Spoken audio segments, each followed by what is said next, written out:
Hello students,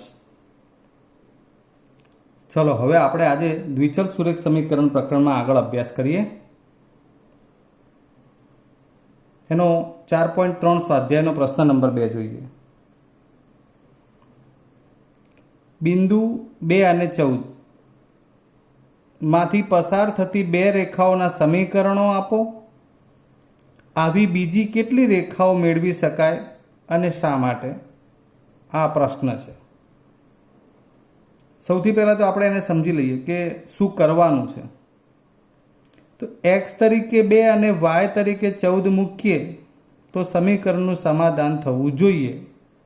એટલે એ આપણું આ 2 અને 14 માટેનું સમીકરણ થાય. તો એનું પ્રથમ સમીકરણ લખ્યું છે. દાખલા તરીકે આપણે જાતે જ વિચારવાનું છે કે x + y દ્વિચલ સુરેખ સમીકરણ બનાવવાનું છે. એટલે x ચલ પણ લેવાનો, y ચલ પણ લેવાનો. તો બંને ચલમાં અત્યારે x તરીકે કેટલા ગણવાના? 2, y તરીકે 14. તો બસ તો અહીં 2 અને 14 ગણો તો 2 + 14 કેટલા બની જાય? 16. આ પહેલું સમીકરણ. બીજું સમીકરણ બનાવવું હોય તો આપણે થોડો ફેરફાર કરીએ, અહીં માઇનસ કરીએ. તો x તરીકે 2 અને y તરીકે 14. તો 2 - 14 કેટલા બનશે? -12. તો હવે વિદ્યાર્થી મિત્રો, તમે તમારી જાતે વિચારો કે આમાં કેટલા બધા સમીકરણ બનાવી શકાય.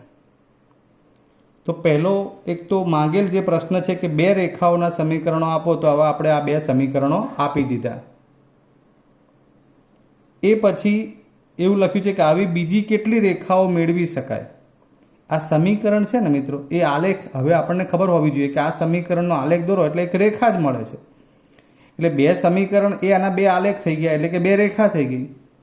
તો જો આના અલગ અલગ અસંખ્ય સમીકરણો બનાવી શકતા હોઈએ તો એનો અર્થ એ થયો કે આના આલેખ પણ એ સમીકરણ પ્રમાણે અસંખ્ય મળે, અને એટલે કે ઘણી બધી રેખાઓ મળી શકે કે જેમાં 2 અને 14 ઉકેલ તરીકે આવતા હોય. બરાબર, જેનું સમાધાન થતું હોય તેવી અસંખ્ય રેખાઓ મળે. માંથી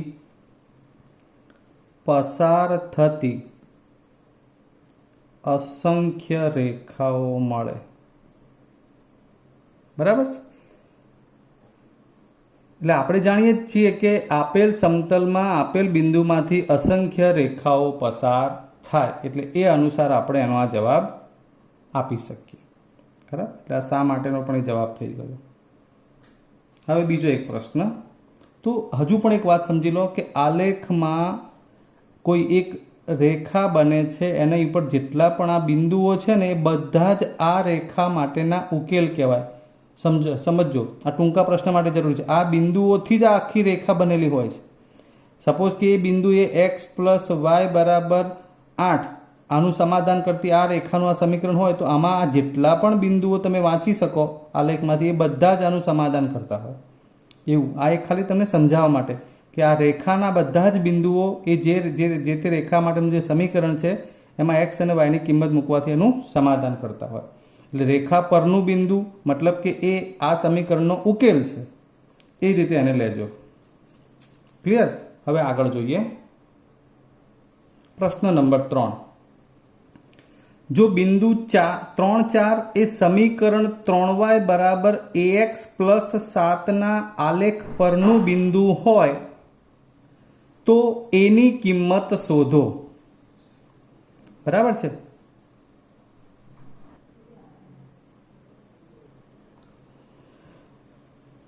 તો હવે પહેલા તો સમજીએ કે બિંદુ 3, 4 એ આ સમીકરણનો આલેખ પરનું બિંદુ. હમણાં જ મેં વાત કરી કે આલેખ પરનું બિંદુ એટલે હવે જ્યારે આલેખ શબ્દ આવે ત્યારે તમને ખબર હોવી જોઈએ કે આલેખ એટલે એની જે આપણે આલેખ પત્રમાં આલેખ બનાવ્યો હોય એની એક રેખા બની હોય અને એ રેખા ઉપરનું કોઈ એક બિંદુ, એટલે કે એનું સમાધાન કરતું હોય. અર્થાત x = 3 અને y = 4 મૂકવાથી આ સમીકરણનું સમાધાન થતું હોય. એટલે અહીં 3, 4 એ 3y = ax + 7 નું સમાધાન કરે માટે x = 3 અને y = 4 સમીકરણમાં મૂકતા. ક્લિયર? આ ટૂંકા પ્રશ્ન તરીકે પણ પૂછાય, ખાલી જગ્યા માટે જ. 3 વાયની જગ્યાએ 4 મૂકવાના છે, એ એક્સની જગ્યાએ 3 મૂકવાના છે. 4 તરી 12, આ 3a વત્તા 7. 7 આ બાજુ લાવો એટલે 12 ઓછા 7, 3a બરાબર 4, 12 માંથી 7 જાય તો આ 5 અને a બરાબર 5/3. અર્થાત આ જવાબ થઈ ગયો a બરાબર 5/3. ક્લિયર? તો આ રીતે આમાંથી અજ્ઞાત કિંમત પણ શોધી શકાય. આ 1 માર્ક્સમાં પણ પૂછી શકાય છે. નેક્સ્ટ મિત્રો, આ છે 4.3નો પ્રશ્ન નંબર 5 કે જેમાં તમને આકૃતિ આપેલી છે અને એની નીચે સમીકરણો આપ્યા છે. તમને એવું કહ્યું છે કે આપેલી આકૃતિ માટે આ સમીકરણોમાંથી કયા સમીકરણો લાગુ પડે. એટલે નક્કી કેવી રીતે કરવાનું? આકૃતિ અને સમીકરણ સાથે તાલ મેળવવાનો છે.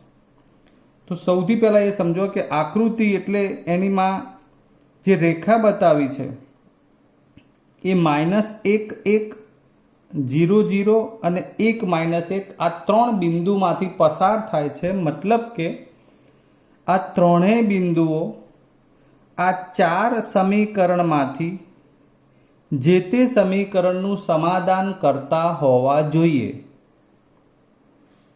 ચલો આપણે એપ્રોક્સિમેટલી અહીંયા y બરાબર x માટે વિચારીએ. તો એનો મતલબ કે y અને x ચલ સરખા રહેતા હોય ત્રણેયમાં તો આ લાગુ પડે. તો 0 0 માટે લાગુ પડી શકે. એટલે આ બિંદુ જે છે 0 0, ચલો એના માટે આ ઓકે. પછી આ છે -1 અને 1 છે, એટલે કે x બરાબર -1 છે ને y બરાબર 1 છે, તો આ તો શક્ય નથી. પછી આ જે છે 1 અને -1 માટે છે, તો y 1 છે ને આ -1 છે, એટલે આના માટે પણ આ શક્ય નથી. અર્થાત y બરાબર x એ આ ત્રણેય બિંદુમાંથી પસાર થતું હોય એવું સમીકરણ બની શકે નહીં. ક્લિયર? એટલે એનો આલેખ આ નથી. આલેખ હોવું એટલે કે આ રેખા, એટલે આ y બરાબર x એમાં નહીં આવે. બીજું લઈએ x પ્લસ y બરાબર 0. તો એના માટે પહેલું બિંદુ આપણે આ 0 0 વિચારીએ. તો 0 વત્તા 0 0 થવાનું છે. ઓકે, ચાલો પછી આ બિંદુ -1 અને 1 વિચારીએ. તો x -1 અને y +1 એટલે પણ 0 થાય. એવી રીતે આ ત્રીજું 1 અને -1, તો x +1 y -1 તો પણ 0 થાય છે. અર્થાત x + y બરાબર 0 આ સમીકરણનો આ આલેખ છે. બરાબર છે? એટલે આ આકૃતિ માટે આ જે 4 સમીકરણ આપ્યા એ પૈકીનું આ x + y બરાબર 0 એ એનું સમાધાન કરે. એટલે કે એ આલેખની આ જે રેખા બની છે એની ઉપરના ત્રણેય બિંદુઓ શક્ય છે. તો આ જ પ્રમાણે y બરાબર 2x અને 2 + 3y બરાબર 7x આ ત્રીજું અને ચોથું સમીકરણ તમારે જાતે નક્કી કરવાનું. એ આ બંને સમીકરણ માટે આ ત્રણેય બિંદુઓ એ આ સમીકરણનું સમાધાન કરતા હોવા જોઈએ. ફરીવાર રિપીટ કરું છું, સમાધાન કરવું એનો મતલબ કે બરાબરનું નિશાન જે પ્રમાણે છે એમાં ડાબી અને જમણી બાજુ એ જે તે કિંમતો મૂકવાથી એનું બેલેન્સ થવું જોઈએ. ક્લિયર છે? તો કહી શકાય કે આ એનું સમીકરણનું સમાધાન કરે છે અને આ સમીકરણ આ આલેખ માટે લાગુ પડે છે. ક્લિયર? હવે બીજી આકૃતિ જોઈએ. અગાઉ જોયું એ જ પ્રમાણે આપણે આ આકૃતિ કે જેમાં આ રેખા બતાવી છે જેની માટે આ 3 બિંદુઓ -1 3, 0 2 અને 2 0 બરાબર છે. એ આ y બરાબર x + 2, y બરાબર x - 2, y બરાબર -x + 2 અને x + 2y બરાબર 6 એમાંથી કયા સમીકરણનું સમાધાન કરે છે? મતલબ કે એમાં આ ત્રણેય બિંદુઓ મૂકવાથી સમતા જળવાતી હોય. તો પહેલું જોઈએ y બરાબર x + 2. તો y બરાબર આપણે બિંદુ -1 લઈએ, x બરાબર 3 લઈએ. હવે તમે સમજી શકો છો કે y -1 અને x 3 મૂકું સોરી, અહીંયા આપણે એક્સ -1 અને 3 ચકાસવું હોય તો આ એક્સ અને વાય બને. એટલે વાય બરાબર 3, એક્સ બરાબર -1 અને +2. ક્લિયર? એક્સ કેટલા મૂક્યા? -1. વાય કેટલા મૂકવાના છે? 3. તો 2 - 1 તો 3 થશે નહીં. એટલે ત્યાંથી જ આપણને ખબર પડશે કે વાય બરાબર x+2નું આ સમાધાન કરતી નથી. બીજું લઈએ સમીકરણ, y બરાબર x -2. કોઈ પણ બિંદુ લઈને વિચારવું છે. ચલો 0, 2 લઈએ આપણે. તો એનો મતલબ કે x બરાબર 0, આ -2 એમને, y બરાબર 2. તો અહીંયા 0 - 2 બરાબર શું બન્યું? -2. તો 2 અને -2 સમાન કહેવાય નહીં. માટે y બરાબર x -2. આ સમીકરણ પણ આના માટે લાગુ નહીં પડે. થર્ડ વન, ત્રીજું સમીકરણ લઈએ, -x+2. પહેલું બિંદુ -1, 3 ચકાસીએ. ચલો x બરાબર આપણે આ માઇનસ અને પહેલું -1 મૂકવાનું છે. તો 2 - -1 કેટલા થઈ જશે? 3. તો ઓલરેડી y બરાબર 3 છે જ. એટલે પહેલું બિંદુ જળવાયું. બીજું જોઈએ, 0 અને 2, -x+2. ચલો ત્યારે x બરાબર અહીં 0 મૂકી દો, y બરાબર 2, અહીં તો 2.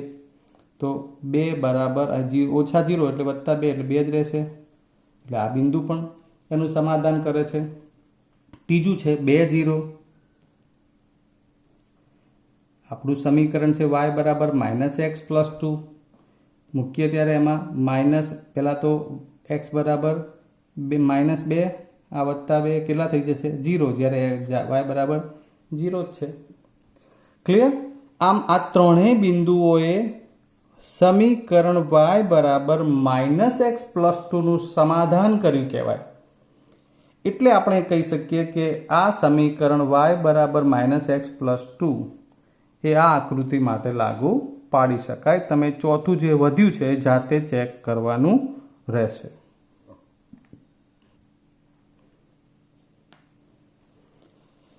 હવે આવશે સ્વાધ્યાય 4.4, જેનો પહેલો પ્રશ્ન છે. એમાં લખ્યું છે કે y બરાબર 3નું એક ચલમાં અને દ્વિચલ અથવા તો 2 ચલમાં નિરૂપણ થાય તે રીતે એને દર્શાવો. તો એક ચલમાં નિરૂપણ એટલે શું? તો એ તમે શીખી ગયા છો મિત્રો. સંખ્યા રેખા ઉપર y બરાબર 3 આપણે સંખ્યા રેખા ઉપર કેવી રીતે દર્શાવી શકીએ એવું જ પૂછ્યું છે. આપણે એવું કહી શકીએ, એક ચલનો નિરૂપણનો મતલબ એવો થાય. તો સંખ્યા રેખા ઉપર આપણે ખાલી જુઓ, આ સંખ્યા રેખા બનાવી છે. આ 0, 1, 2, 3, 4, -1, -2 કેટલા લેવાના છે? 3. તો આ થઈ ગયા y બરાબર 3. આ સંખ્યા રેખા પર એનું એક ચલમાં નિરૂપણ થઈ ગયું. ક્લિયર? માત્ર સંખ્યા રેખા પર તમારે દર્શાવી દેવાનું અને ત્યાં આગળ તમારે જે તે સમીકરણ માંગ્યું છે એ લખી નાખવાનું. એટલે y બરાબર 3નું આ એક ચલવાળું નિરૂપણ કહેવાય. ચલો હવે દ્વિચલ કે 2 ચલવાળું નિરૂપણ બતાવવું છે. એ કેવી રીતે? તો એનો મતલબ કે એ તો આલેખ થયો. તો આલેખ દોરવા માટે આપણી પાસે શું જોઈએ?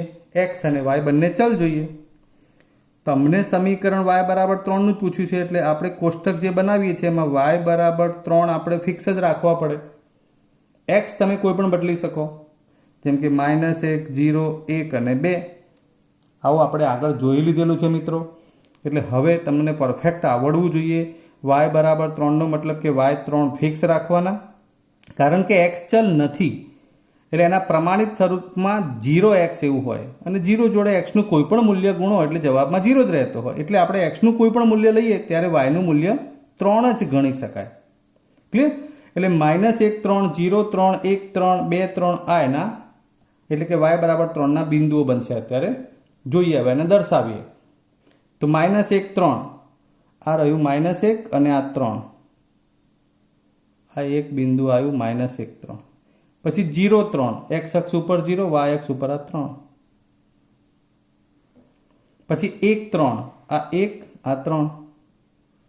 2, 3, 2, 3. મિત્રો તમને આમાંથી એક બાબત બહુ જ ક્લિયર સમજણ પડી જવી જોઈએ કે અહીં થાય છે શું?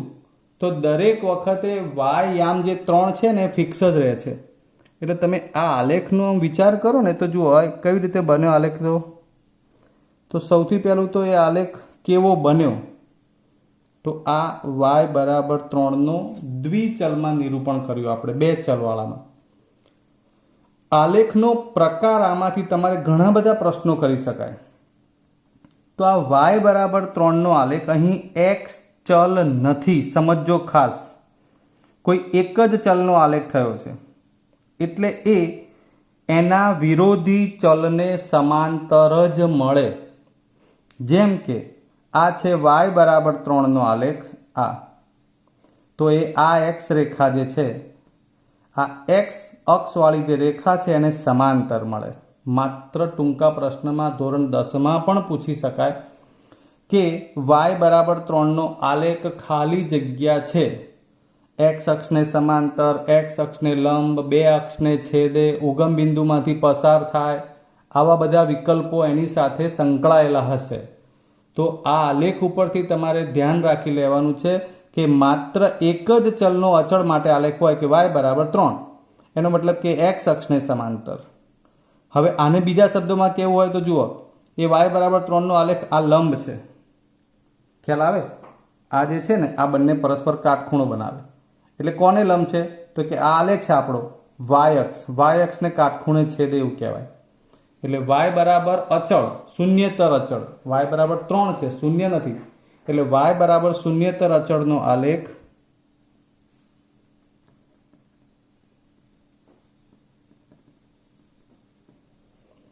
એક્સ અક્ષને સમાંતર બને.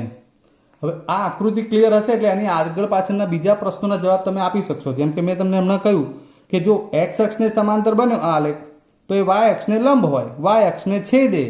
આ બધા જ પ્રશ્નોના જવાબ એની સાથે સંકળાયેલા છે. ક્લિયર? તો હજુ એક બીજો આપણે આવો આલેખ જોઈએ. એવું જ એક બીજું પૂછ્યું છે, સમીકરણ 2x + 9 બરાબર 0 એનું પણ એક ચલ અને દ્વિચલમાં નિરૂપણ કરો. તો આવો જોઈએ મિત્રો. 2x + 9 બરાબર 0 એનું x સ્વરૂપ મેળવવાનું છે. જુઓ અહીં y ચલ નથી એટલે પ્રમાણિત સ્વરૂપમાં લખવું હોય તો 2x + 0y + 9 બરાબર 0 થાય. ક્લિયર? એટલે 2x + 9 બરાબર 0 લખ્યું, 2x બરાબર 9 સામે ગયા એટલે -9 થાય, અને હવે આ ગુણાકારના બે છેદમાં આવે, x બરાબર -9/2. આનું એક ચલમાં નિરૂપણ કરવું છે તો સંખ્યા રેખા ઉપર જ બતાવવાનું છે. આ રહી સંખ્યા રેખા, આ 0 જમણી બાજુ ધન, -9/2 જેને આપણે -4.5 કહી શકીએ. સંખ્યા રેખા ઉપર જો તમને પ્રેક્ટિકલી 9/2, 9ના અડધા, 9ના અડધા કેટલા થાય? 4.5, એટલે આ 4.5 માઇનસ છે, -1, -2, -3, -4, -5. હવે આ -4.5 જે -4 અને -5ની મધ્યમાં આવે. હવે એની મધ્યમાં તમારે અહીંથી આ ખાના ગણી લેવાના. 10 ખાના હોય તો આ પાંચમું ખાનું આ થઈ ગયું -9/2. x બરાબર આ એનો આલેખ કે એક ચલનું નિરૂપણ, જે કહેવું હોય તે. સમજી ગયા? તો એક ચલ માટે આપણે સંખ્યા રેખા પર દર્શાવીએ છીએ. હવે બે ચલ માટે શું કરવું એ વિચારો. તો બે ચલ માટે આપણે શું કરીએ છીએ? x અને y ચલ તો લાવવા જ પડે બે. તો હવે આપણે એનો પ્રયત્ન કરીએ. આલેખ આપણે x બરાબર -9/2 દોરવાનો છે મિત્રો. એટલે આ દરેક વખતે x બરાબર -9/2 ફિક્સ થઈ જશે. અહીં સમીકરણમાં y ચલ નથી, એનો મતલબ કે 0y, એટલે y જોડે કોઈ પણ સંખ્યા ગુણશો તો જવાબ 0 જ રહેવાનો છે. એટલે y ની કોઈ પણ કિંમત લઈ શકાય.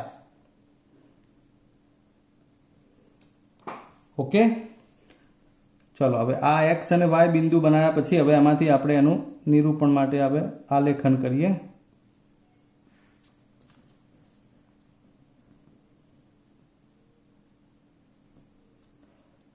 આ રહી x અક્ષ, આ y અક્ષ. પહેલું બિંદુ છે -9/2 અને -1, એટલે કે -9/2, એટલે તમારે -4.5 જ વિચારવાનું. તો એ x અક્ષ ઉપર -4.5 એટલે અહીં મળશે આ -4 અને -5ની મધ્યમાં. y અક્ષ ઉપર -1 લેવું હોય તો એ આ રહ્યું, એટલે અહીંથી આ બિંદુ થઈ જશે -9/2 -1. -9/2 અને -2, તો આ -9/2 તો અહીંયા છે જ, -2 માટે ઉપર જોવાનું છે, તો એ અહીંથી મળશે આ રહ્યું. હજુ જોઈએ -9/2 અને 0, તો આ એક્સ અક્ષ ઉપરનો 0, -9/2 0 અહીંયા મળે. હજુ જોઈએ -9/2 અને -3, તો ઉપર આવશે. જો ઋણ કીધા હોય 3 તો નીચે આવશે. આડકતરી રીતે હવે આપણે આલેખ દોરીને સમજીએ. તો આ આલેખ સૌ પ્રથમ તો વિચારો ક્યાંથી પસાર થઈ રહ્યો છે. તો આ થઈ ગયો x બરાબર -9/2 નો આલેખ નંબર 1, એટલે કે દ્વિચલમાં એનું નિરૂપણ. બીજું, આને પણ આપણે પહેલા સમજીએ કે માત્ર એક જ ચલ x વાળો આલેખ છે, એટલે x એ શૂન્યતર અચળનો આલેખ છે. હું શૂન્યતર અચળ બોલું છું એનો મતલબ હશે હો મિત્રો, શૂન્યતર અચળનો મતલબ કે શૂન્ય સિવાયની અચળ સંખ્યા. નહીંતર શૂન્ય પણ અચળ સંખ્યા તો છે જ, પણ શૂન્યતર અચળ, શૂન્યતર, શૂન્ય વત્તા ઇતર, ઇતર એટલે સિવાયની. તો શૂન્ય સિવાયની અચળ સંખ્યા માટેના જે તે ચલના ફિક્સ જ આલેખ હોય છે, એટલે એની જ આપણે ચર્ચા કરીએ છીએ કે x બરાબર જો એ આલેખ હોય તો એ આલેખ x બરાબર શૂન્યતર અચળ હોય તો y અક્ષને સમાંતર આવે.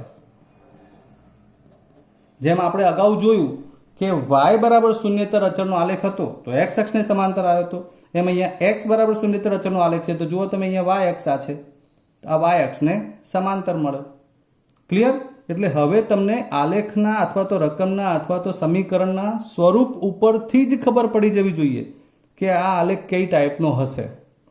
ફરીવાર રિમાઇન્ડ કરાવી દઉં, માત્ર x બરાબર શૂન્યતર અચળનો આલેખ હશે તો એ y અક્ષને સમાંતર મળશે, જે x અક્ષને છેદશે, x અક્ષને લંબ હશે, જે આ આકૃતિ છે.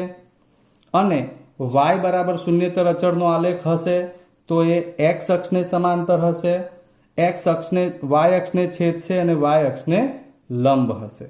તો આલેખની હજુ પણ આપણે આગળ ચર્ચા કરવાની છે. જોઈએ મિત્રો, આ x બરાબર 0 અને y બરાબર 0 ના આલેખ બતાવે તમને. હજુ આપણે આમાં આગળ જે ચર્ચા કરતા હતા એમાં શૂન્યતર અચળ એવું બોલતા હતા. તો x બરાબર સ્પેસિફિક રીતે x બરાબર 0 અને y બરાબર 0 નો આલેખ શું આવે એ પણ આપણે જોઈ લઈએ. હવે x બરાબર 0 નો આલેખ એનો મતલબ કે x ની કિંમત તો 0 જ લેવાની, એની સાથે y ની કિંમત જુદી જુદી હોઈ શકે. એટલે 0 -1 બિંદુ લેવાનું છે ટૂંકમાં, 0 આ -1, પછી 0 0 0 2 કોઈ પણ લેશો, પણ x 0 ત્યારે y ની કોઈ પણ કિંમત હશે એટલે ક્યાં આવશે? એ બધા જ બિંદુ y અક્ષ ઉપર જ આવે. એ બધા જ બિંદુ ક્યાં આવશે? y અક્ષ ઉપર જ. એટલે કે એ x 0 હોય ત્યારે બધા મળતા બિંદુ આ y અક્ષ ઉપર આવે અને માટે એ આ આલેખ બની ગયો કોનો? x બરાબર 0 નો. આ આલેખ થઈ ગયો x બરાબર 0 નો. તો એવું હવે સમજી લો કે x બરાબર 0 નો આલેખ મળ્યો શું? તો શું મળશે? y અક્ષ બને. અક્ષ પોતે બની છે. આ જે y અક્ષ બને અત્યારે એનો મતલબ કે દર વખતે x નું મૂલ્ય એની સાથે 0 જ હોય, એટલે x બરાબર 0 નો આલેખ y અક્ષ બને. હવે એની સાથે બીજા સંકળાયેલા પ્રશ્નો કયા? કે y અક્ષ બને છે એનો મતલબ કે x ને લંબ રેખા, શિરોલંબ રેખા, x ને છેદતી રેખા, આ બધા એના જવાબ છે.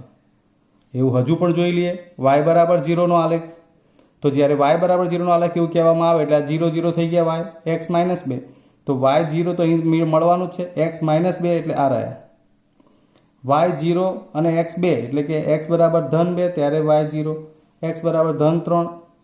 તો આમ અહીં મળતા બધા જ બિંદુઓ એ આ x ચલ ઉપર ના જ રહેશે. એટલે આ આલેખ થઈ ગયો આપણો, આજે મેં ઘાટી રેખા બનાવી, એ કોનો બની જશે?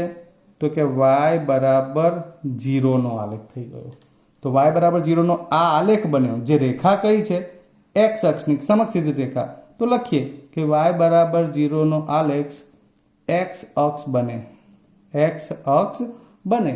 બસ તો પછી એટલે હવે y બરાબર 0 નો આલેખ તો બન્યું કયું? અક્ષ, x અક્ષ. કોને છેદે? y અક્ષને. કોને લંબ હોય? y અક્ષને. ક્લિયર? આગળ આપણે x બરાબર 0 સિવાયની સંખ્યા કીધી હતી, એટલે આપણે શૂન્યેતર અચળ એવું કહેતા હતા. એટલે x બરાબર શૂન્યેતર અચળ હોય, શૂન્ય સિવાયની, તો એ y અક્ષને સમાંતર હોય, વિરોધી અક્ષને સમાંતર. અને x બરાબર 0 હોય તો વિરોધી અક્ષ પોતે બને. ખ્યાલ આવે? x બરાબર 0 તો વિરોધી અક્ષ બને.